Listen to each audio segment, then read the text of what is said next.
Yeah, I'm in my room now. I was in the living room before because this room was being cleaned.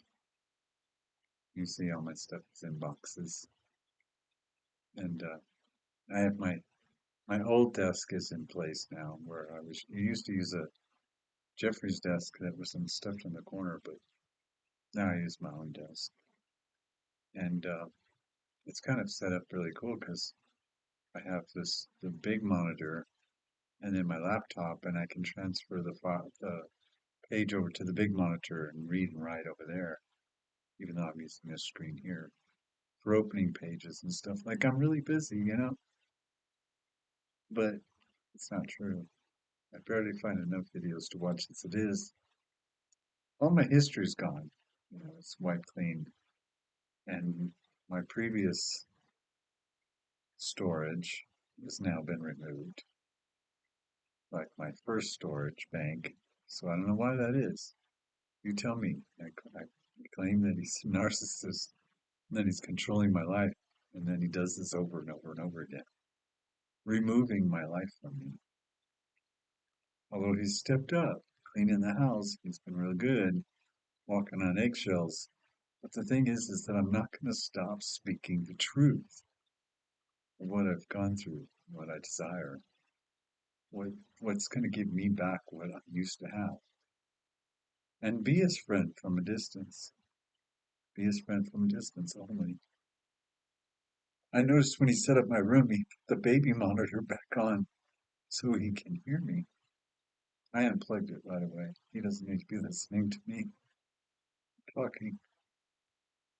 He's at the store right now. I tend to I have I have the ability to speak more openly when he's not standing around listening.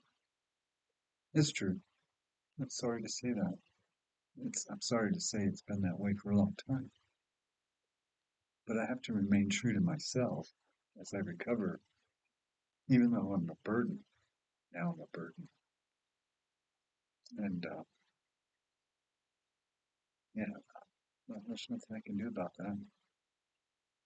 So today was a tough day. I don't think that I was given ample information on what to expect, you know, going home. As far as after patient care, meds, things like that, making sure things are clean and not full of dust. Now we got that a little bit under control. There wasn't any information on how I would feel, what sort of thing I would be going through. And I'm sure that it must be an individual basis, but there must be some sort of window or some sort of average that, well, some patients experience this and some patients experience that. What should I expect, right? Well, given the nature of my lungs as a result of being like raped by a bronchoscope, bronchoscopy, or whatever they want to call it, it's hard, and it has to heal. And it only been home since Tuesday. Now it's Sunday, so 5 days now. And I started looking in on this lymphadenopathy or whatever it is, the removal of my lymph nodes, that the damage that's done to my shoulder, it says it can be permanent, but that's not my experience. So I had to look that up. What are some of the symptoms of this removal? And I'm very lucky because I'm not showing any signs of, you know, paralysis to the lip or the face or numbness to the neck. Well, it's sore, but it seems to be affecting everything from here down. If it had been removed from this side, it probably would have been from here up. My luck. Because that's how it worked with my hernia. And that remapping of the nerves, it's very painful. It's like the nerve is firing up, but it's not reaching anywhere. So it's like it's hot, it's heat, it burns. and movement causes the whole shoulder to burn. And yeah, it doesn't feel good, especially when it's sleeping. So it just took some Tylenol and what I consider my meds, my Tylenol and my anti-cough medication. But I know, see, that's part of the anticipation of it. I know that eventually I have to cough, which I do, and it can be a fit and it can hurt, but it seems to open me up a little bit more each time. But it doesn't mean the cancer's gone. The mass hasn't reduced. I mean, it's not that much of a miracle. So the pain that shoots through my chest confuses me. It feels like a heart attack, but it's not. I guess it's a respiratory attack. And it's have to be okay with that. But I see the doctor tomorrow and I have so many questions, and I'll get them all answered. And I'll have a schedule as to when I do my chemo. See, just swallowing just now, that hurt. Hurts right here. Whenever I take any food or water in or any beverage, anything, it goes down. I can feel it right when it hits right there. Burns like hell. Burns like hell. So that bronchial tube is pretty wasted. That whole side of the. But I don't know why. I have esophagus that's separate. So maybe I have something going on like my esophagus. I should hope not. But it can spread. So it's the small base. It's the small B cell, which is very aggressive. We call it we don't have it organs. Yeah. So there won't be any radiation treatments that I know of. Although I thought there was going to be one for some small polyp thing that they saw. And maybe that's what it is that they saw. And if that's the case, they need to zap the hell out of it because it's causing me some trouble. And I don't mean to come online and bitch and complain, but it's my connection to the real world, to my in hopes that I can remember to secure myself and find a means to put myself in a better position in life, without Jeff, without that, that overlord sort of thing over me. And he would argue otherwise, and I know that, but that's just his own defense mechanisms. The truth is the truth. What's true to me is for me. So I want to get better and stronger and contain myself um, with my own facilities, my own abilities, and hopefully be supported along the way by people who tune in. And I noticed that one of my videos finally made it up on the feed by putting in a search key search. So maybe now that I'm off the old computer, which was profiling me, the old, you know, um, videos and all that, that they would send my way, and now it's a new situation. So as long as I behave myself, don't say anything bad, then YouTube will let me continue.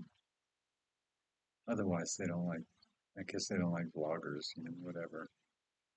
And I still want to come online and give people an idea of the situations that I went through to make it to this day, to this point, as the son of perdition and as Mashiach ben Yosef, the anointed one, the messenger sent. And the message that I have, of course, in the end, it took all of discovery to get here, just as it did to get me here.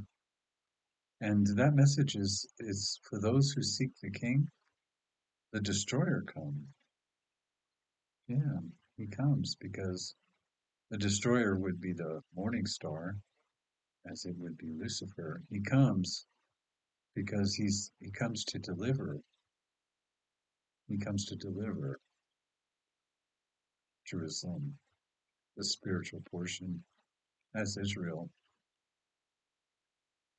Yeah, so the destroyer is the deliverer. And so if you seek the king, well, you need to be delivered unto the king.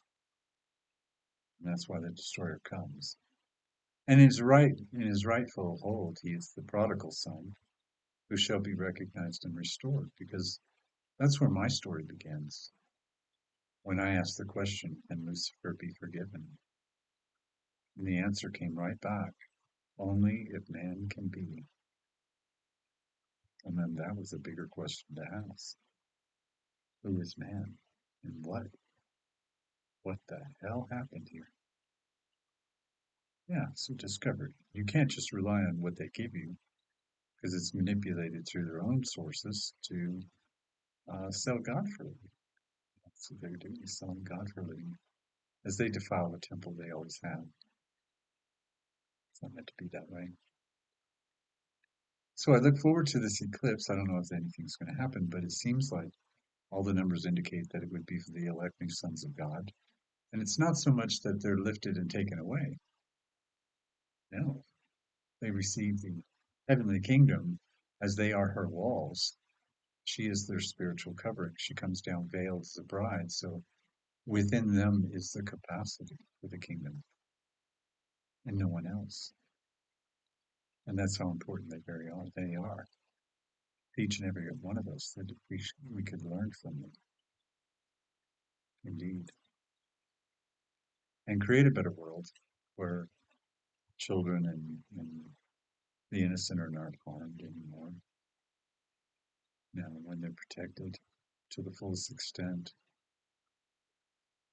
So, yeah.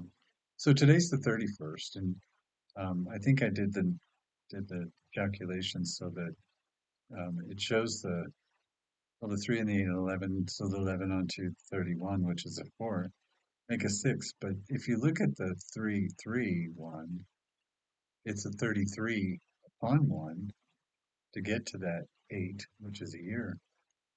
And so the 8 absorbs the 1 as a 9, so 33, 9. It's a mastery number. It's a 6 as it is man, but it's that SNAFU number, the situation normal. It's all fucked up. And it's that 33 degrees that they all claim to have wisdom and understanding, and yet no one has ever achieved it. No, not even Pike. Yeah, well, he was close enough so that he knew how to manifest and create the future by writing it down, by instilling it, you know, morals and dogma that it's going to fulfill itself, but not quite as he planned. No, because there are other authors, 144,000 new sons of God, and it's up to them as to how they manifest in their world, as to what they bring forth. Some are doors, some are gates, and upon some of those gates there are precious stones, and upon one of those gates is a pearl of a great price. Yeah. Written by Thomas, I'm sure, Didymus. It would be through that, yeah, that familiar, that would be as a twin, that would be in a parallel, that would open up the doors for us to see the binary star. Yeah, why not? And then to realize the soul body as a solar system. Yeah, and that statue speaks of immortality. And that's as if saying, I'm mortal. Yeah, because we are mortal. And we're all in consumption of God. As the Father is below, the Mother is above. And the keys are replaced. Changes the dynamic of everything. Might as well just burn everything in the library, right? Yeah, why not? So let's see. So that's part of what I want to chronicle back out to the world is my timeline when I received in a barley field, how I received it, why I received it the way I did, why I was received by Lilith herself and given unto her poisons so that I may tolerate her children, which I don't think I did so well. She could probably bite me again and I could use the help. So all the way to receiving Gabriel. Saying my prayers along the way and without the intent of the indoctrination of doctrine, of devils and demons that of Paul and Rome, those who would usurp the living word for their own profitability, which is a shame. But there are virgins, there are many of us, just like myself, who didn't take to any of that, never really accepted it, never really allowed it to come into me. There was something that was said the other day, and it just didn't dawn on me at all, the way it dawned on everybody else. What was it? There was something, huh. Oh, it was something about the, taking away our freedoms, but it had to do with confiscation.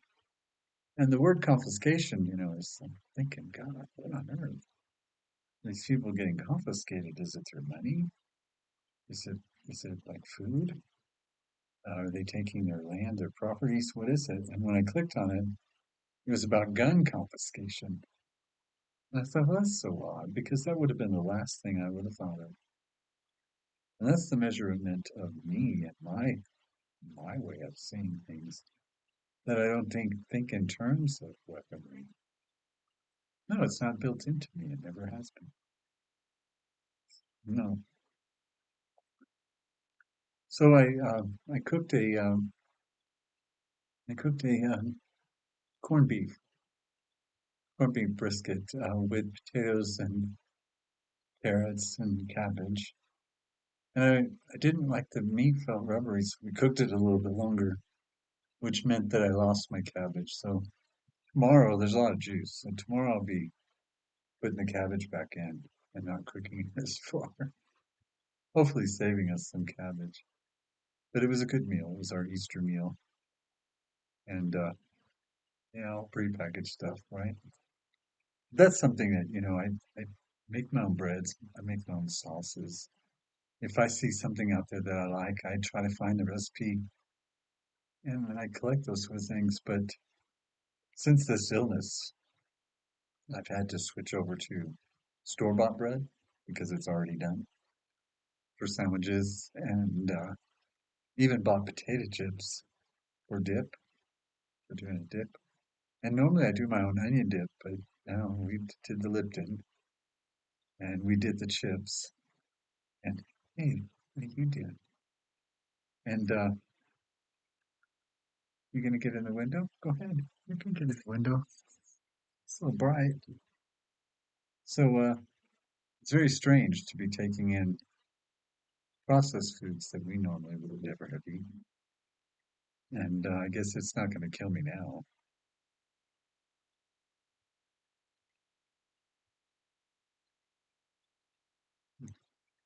Uh-oh, uh-oh, go.